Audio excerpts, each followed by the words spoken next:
Get too close. You're too close for there, Rain. You're going to take a bolder shot. Hey! Hi guys, welcome back to our channel and... Oh! I hope... I hope everyone's well. Sit. It's been a while since we've posted any long form content. And we have been working behind the scenes to bring you some really special videos. So stay tuned for that.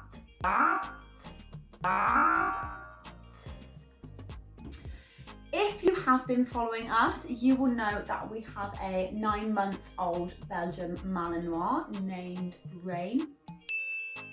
As you can see, if you have been watching the previous video, he has grown quite a little bit. He's got quite a big head now, haven't you, my boy? Yes. Yes, you have. We've had Rain since he was 9 weeks old. And he makes the perfect addition to our little family. No, yes you do, my boy. Yes you do. Oh, look, now he's shy. Now he's going shy. But yeah, we thought we'd take a little different perspective with this video. And I wanted to, I wanted to outline some of the things that we've learned from having Rain as a puppy, as I thought this could be useful for owners who are potentially considering getting a Belgian Malinois puppy, and yeah, just if you're generally interested. I'm going to be going over some of the most useful things that I think we've learned from our experience with having Rain from a puppy. Hello. Aww. So the first thing that I want to talk about in this video is the importance of structure and routine.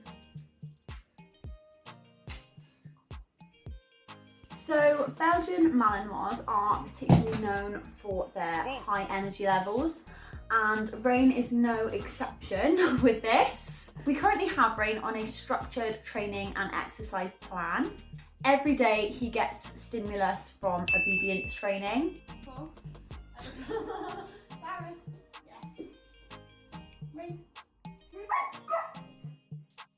Lead walking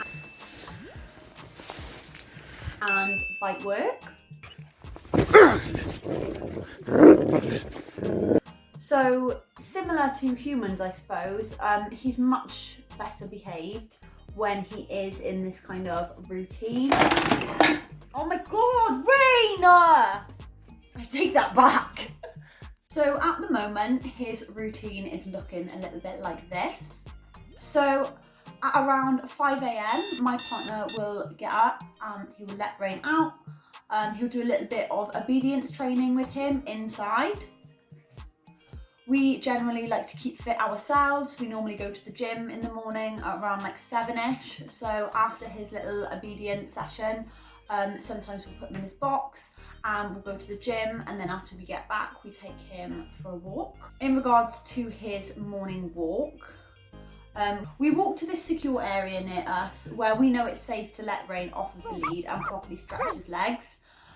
We let him have a bit of a run around, and we'll do some more training with him using the ball as motivation, and then we'll finish off with a bit of bite work. Then we'll head back. There's also a little stream which he started to take a little bit more of an interest in. So we'll go down, he'll have a little sniff and he'll have a little paddle down there, and after his walk I will normally wash him to make sure he's nice and clean, and then we will give him another meal. After we do this, he is normally pretty knackered, and this will normally be the start of our working day as well. So he will just normally fall asleep, or sometimes we'll put him in his crate and he will have a nap and just have like a nice little chill out. After he wakes up, he normally just has like a little chill around the house. He might play with his toy or look out the window for a little bit.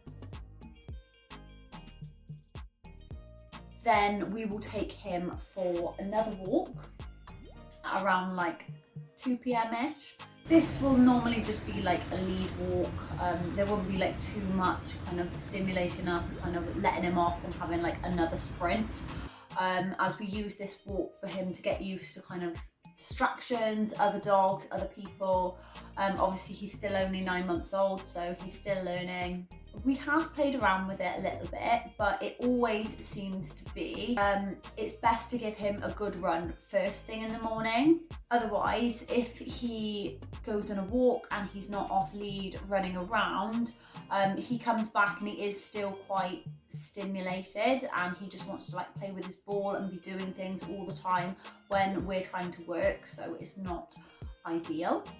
So yeah, we've sort of learned that with our kind of routine, it's much better to get like the bulk of his training and exercise done first thing in the morning, so then he is a little bit more tired when it comes to us needing to get down to work and do things, and he can just have like a nice chill, and yeah, he just goes to sleep. Oh, you a very good boy.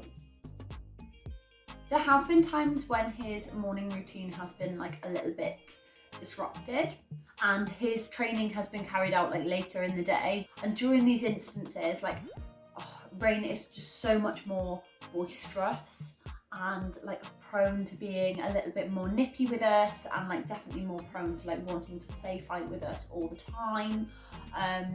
So yeah, obviously this does highlight like the strong need for your Malinois to be stimulated every day. There are some breeds where you can kind of get away with a small amount of training, but these are just definitely not one of them. We also find that bite work tires him out a lot. It's good because it's often thought that if you have a Belgian Malinois that you need to walk or run him for miles and miles and miles every day. But this generally like isn't really the case. As long as you're getting them engaged in something like training or bite work, they can be tired out in other ways, like rather than just like him sprinting everywhere.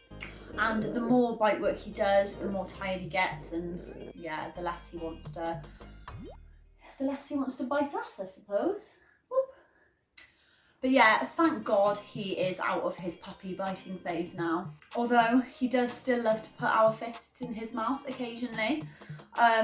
He is very gentle and he is responsive when we tell him to stop. Yeah, yes. But yeah, so far this routine has worked really well for us. He's not overly stimulated in the nights as well. Like his bedtime routine is very much aligned with our bedtime routine and sort of wind down routine. So when we're sort of like chilling, watching TV in the evenings, like he's chilling too. He's not kind of constantly like looking for his ball and wanting to play all the time, because he has had the stimulation he needs throughout the day. So yeah, he's nice and relaxed, which is amazing because yeah, he's only 9 months old really. So yeah, he's doing really well. But yeah, so far this routine has worked really well with Rain. Remember guys, our main priority with these dogs should be to satisfy them each and every day with work and training. This is so important with working breeds as they really do need it. And it will also make your life so much easier in the long run, because you're not going to have an overstimulated dog just sprinting around the place doing so. Obviously at the moment it's about midday, so he has sort of done the bulk of his work for the day. We will still be doing another session with him a little bit later in the day, but as you can see, he is nice and chilled really, and I'm just sat here chatting to you, and yeah, he's curled up and he's gone to sleep. Fantastic. But yeah, obviously he is still only 9 months old, so he's still got a little bit of growing to do.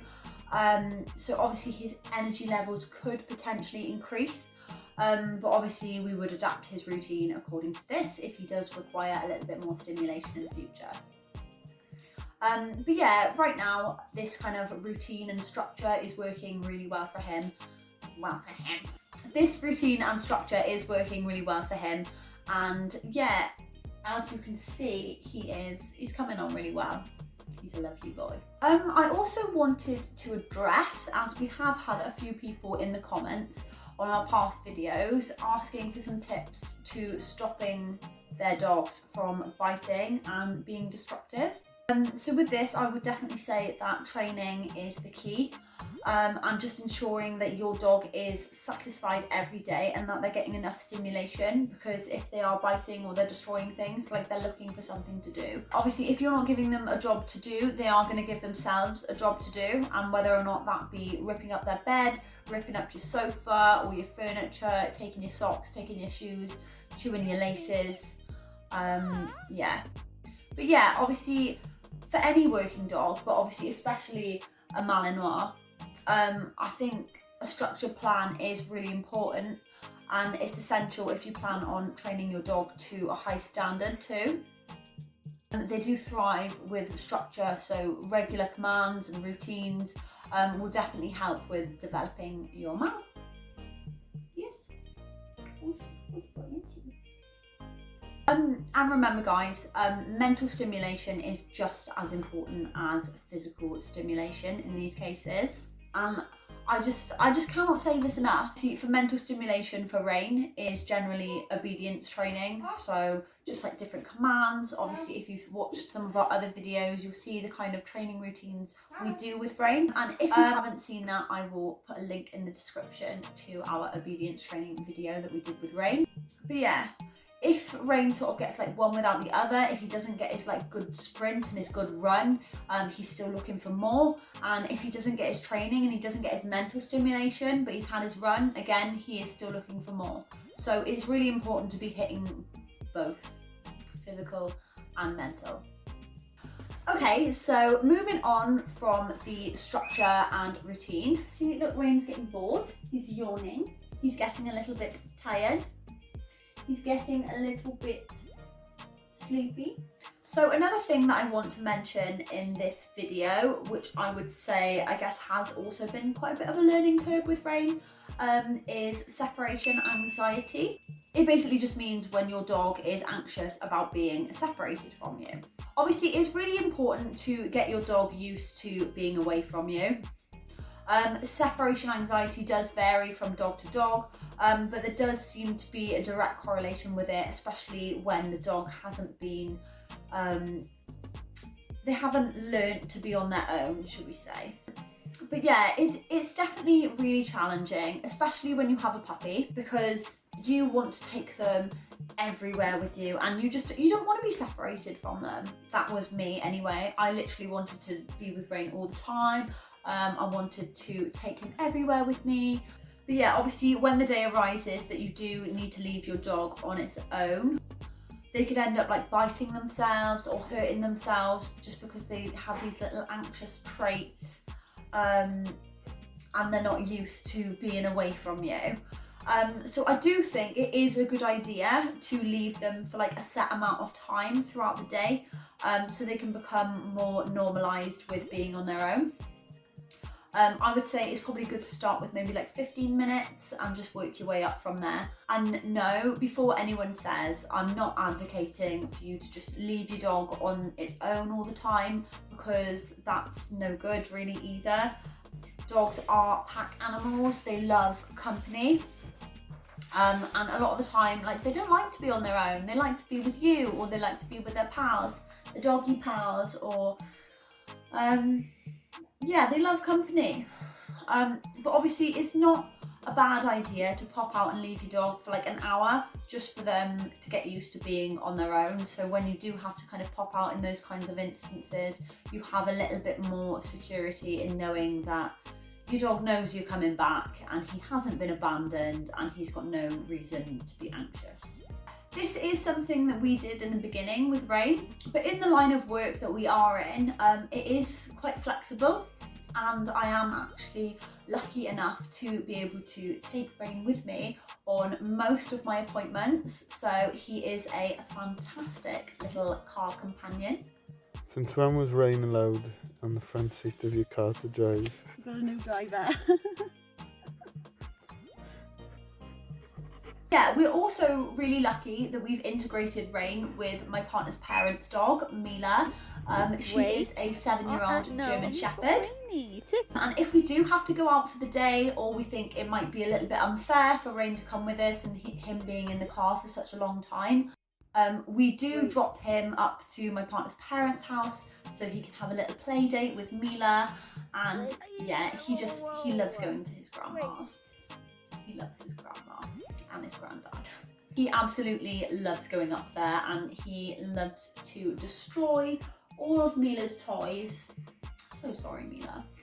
And yeah, they've actually started to make a little bond, which is really nice, because I just never thought that I would see Mila bond with another dog. But yeah, it's been fantastic. It's been great. Yeah, coming back to the topic of separation anxiety, it's also good to not make too much of a fuss of your dog, like when you're coming in and out of the house and you've been away for a little bit, because obviously you come back, they're really excited. In like Rain's case, I think it's a Malinois thing, but he sounds like a blackbird, and he literally goes, if you come back and then they're crying and everything and you're making such a big fuss of them, you're kind of solidifying that they were right in being so anxious that you were gone, because you're making a big fuss, and it's kind of solidifying in their mind, thinking, oh, maybe this was a big thing because they're making such a fuss of me when I've come back in.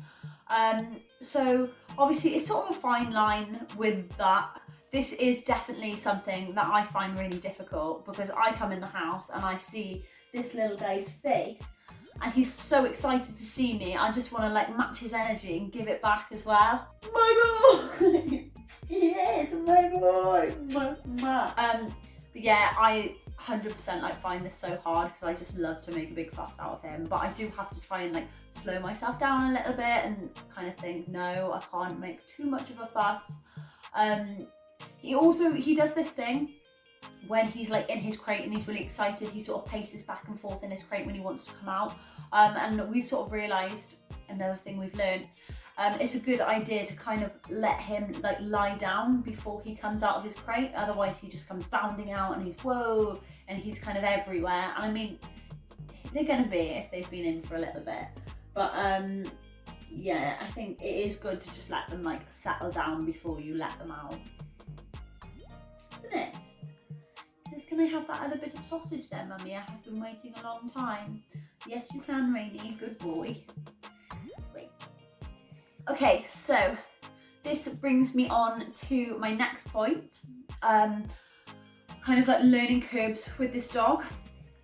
So the next thing I'm going to talk about is boundaries and behaviour, and setting boundaries with your dog, and why it's important to set boundaries with them. Yeah, this is probably like one of the biggest lessons that I've learned.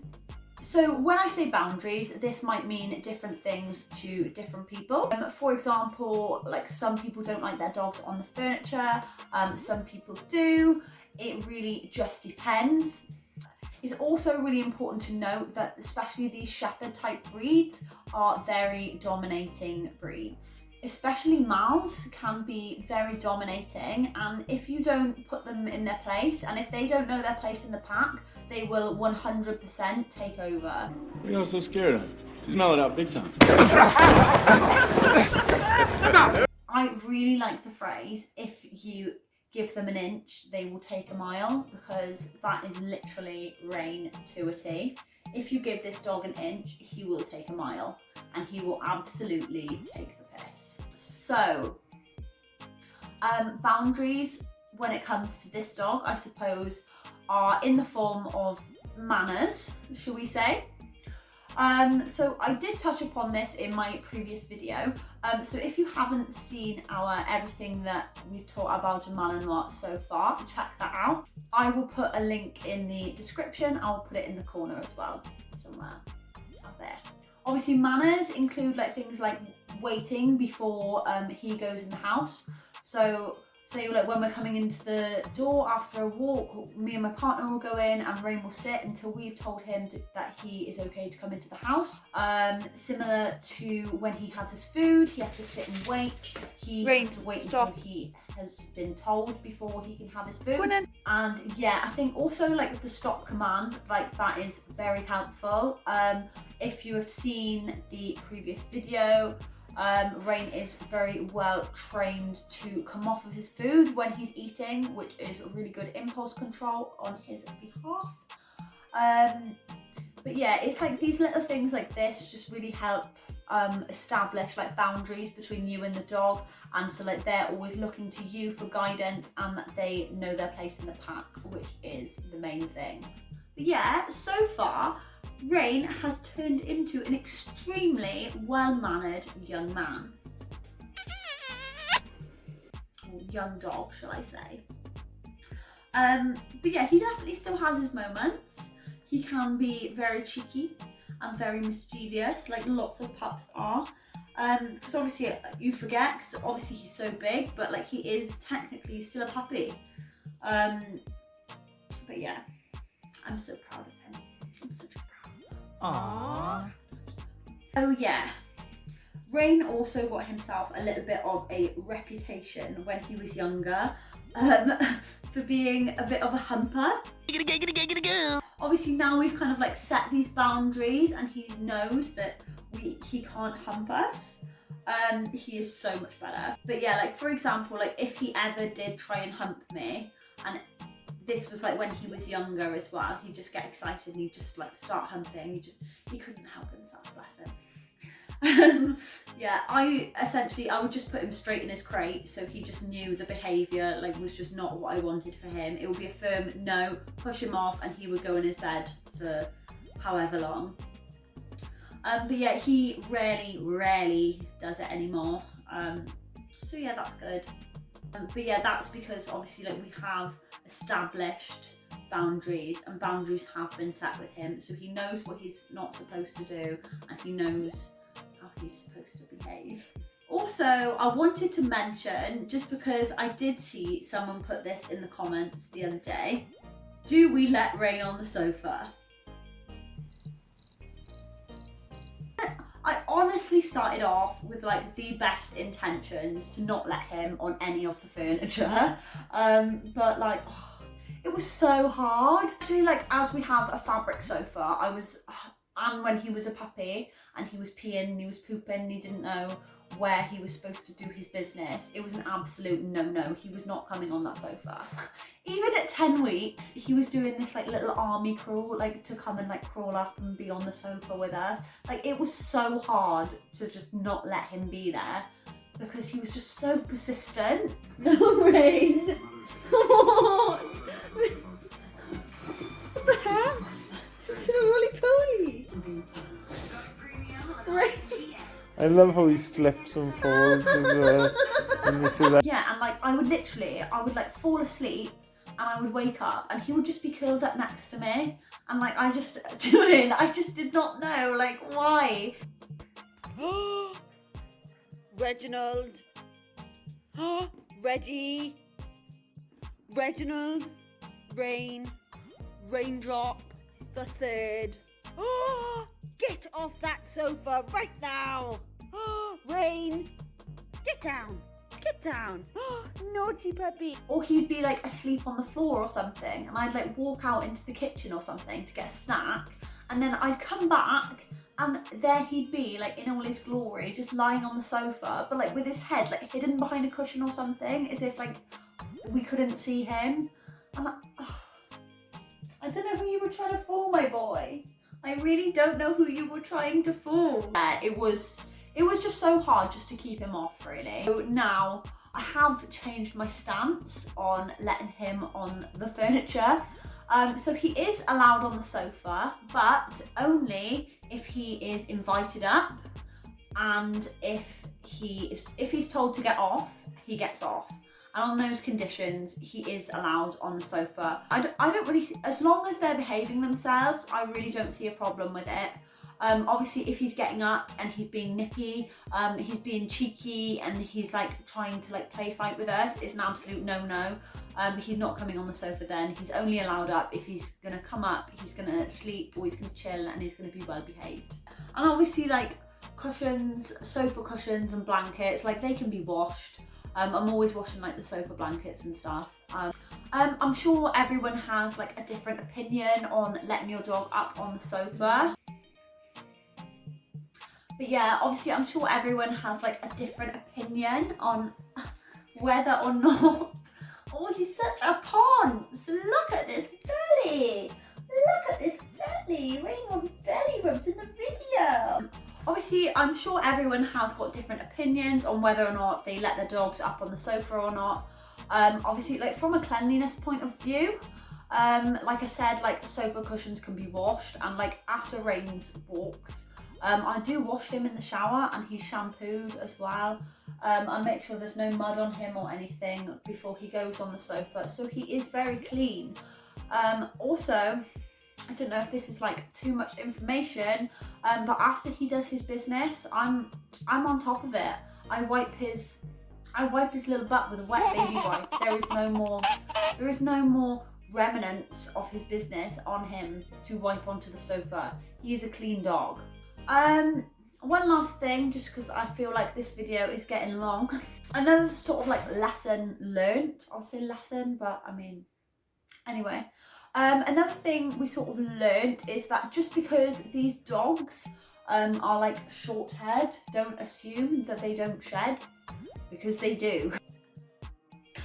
They definitely do have shorter coats than German Shepherds, but they do still shed. Like all dogs, they do go through like certain times of year when they shed more than normal, but generally like he's covered in fur and like it does get everywhere. It's not to the point of like I would say like a husky or like a really long haired dog, but there is definitely still quite a lot of fur around the house.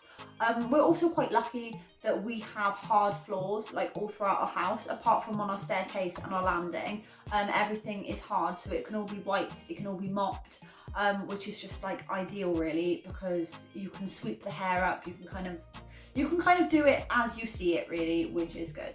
Don't wear black with this dog because you will be covered in hair. Yes, baby. Okay, so yeah, this sort of pretty much concludes the video. Obviously I could bang on for ages and ages about like so many things I've learned since having Rain, but they were the sort of main things that I wanted to brush upon. And if there's anything that interests you from like bits I've been talking about like from this video, please let me know down in the comments. And like if you would like to see like another video sort of delving deeper into these kind of things, like I don't know, maybe like Rain's routine, or if anyone would be interested in seeing like a kind of like day in the life of his full routine, I could definitely do something like that. Let me know in the comments down below. Like I love reading your comments, and especially like when you talk about like your dogs and your experiences as well, I love to hear it. So please do share with everyone down below. Yeah, it's just so helpful and it's so useful. Generally, I've got like lots of exciting kind of bits of content for you guys planned, so do stay tuned for that. And if you're not subscribed already, please don't forget to hit that subscribe button down below and click the notifications button in the corner, so you don't miss an upload from us. Let's get this done. I just want to just show you just what a ponce this dog is. Actually, that is like one last thing I want to include in this video. One thing that I didn't know is like, who realised that Mals are this cuddly? They are really cuddly dogs. Not like to the point of like overly cuddly, like he wants to cuddle you all the time, but he'll give you a cuddle. Yeah, thank you so much for watching this video, guys, and don't forget to like and subscribe, and leave your thoughts in the comments below. We will catch you all in the next one. Bye. Say bye. He says, I am so tired. I am so hungry. I am waiting for my next meal and my next bit of exercise.